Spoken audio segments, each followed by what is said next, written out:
All right, your Pratt Pack at Coons Cafe, getting ready for the big game. You need the big beer, your Pratt Pack favorite Miller Lite. And there's more. Pennsylvania's oldest brewery, Yingling. Everybody deserves a blue ribbon from time to time. Going to be brewed in Milwaukee for the first time in a couple of decades. That's good business, and this is a good beer. And also the banquet beer. It's Coors Light. Now, big HD TV, you can see the Steelers here. Get yourself an adult beverage and something to eat, and you're good as gold. And coming up Sunday on CBS television on KDKA TV2 locally at 4:40, it's the Steelers in Denver. And Jim Nance and, of course, Phil Simms with the play-by-play. It's time now for your Pratt Pack to break it down. Okay, Steelers get the big win against Cincinnati, but it's time now to turn the page. Coming up, it will be Denver, and they're questioning everyone whether or not Peyton Manning is healthy, okay? But don't question this. Arguably the greatest quarterback in the history of the NFL. And when you think of his great father, Archie, equally great brother, Eli, that's a DNA for success, especially in big games.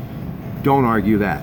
He will definitely be ready to play. And he also has a wide receiver of his own who can come up with a big play. And we're talking about Emmanuel Sanders. But this is what we're all looking and thinking about. Can Ben and AB, as Antonio Brown, come back to the lineup? Okay, they're back. I don't think Ben's going to throw the ball 55 times as he did the last time the Steelers met Denver just a few weeks ago. But you know Antonio Brown will be a key in this football game. But C.J. Anderson and Ronnie Hillman are two of the best defensive backs in the game, and they play for Denver. And Darian Stewart will be back at free safety, so AB will be pushed. But it comes back to another key for the Steelers. Heath Miller, their tight end. And you notice in that Cincinnati game, and every time the Steelers have had to, well, get back into the game and get that winning drive to win the game, it's always been Heath Miller helping them get that train back on the right track. Now, as far as Denver, their tight end, former All-Pro, we're talking Vernon Davis, the Maryland graduate who I have said many times is one of the best players in the game. He hasn't done much in Denver, but you know he's capable. So the Steelers are going to have to be very concerned about containing Vernon Davis and don't just start thinking about Emmanuel Sanders. Denver running game, it could be an issue, but I think they're going to just use it to set up the pass. As far as the Steelers, it does get back to balance. Last time against Cincinnati, they threw the ball 29 times, they ran it 30 times. Toussaint and Todman did a great job. Be great to have D'Angelo Williams back, but at this point, you got to be thinking about who is going to be ready to go. And when you look at this entire game, from start to finish, it's going to come down to this: clock management and balanced football. Running to set up the pass is what you can expect for both of these teams. And in the end, I think it will be the Steelers.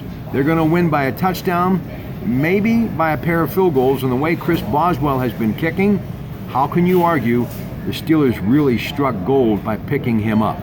I like the Steelers' chances. I'm hoping for a win, as we all are. And don't forget to join us on the Coons Market Black and Gold Sunday show just hours before the kickoff. Greg Douglas of Vantage Management Group, along with Bob Dvorak of the Pittsburgh Post-Gazette, that great paper sold here at Coons Market, and also Ted Arnaud. And along with that game, will also anything happening in NFL playoff action, we will pick our winners against the spread. We call it Walk the Line. So I hope you'll join us on Sunday at noon, and I hope you'll stop out here at the Coons Cafe and enjoy what they have to offer, which again is over 600 beers, IPAs, microbrews, and yes, those beers that we all know and love.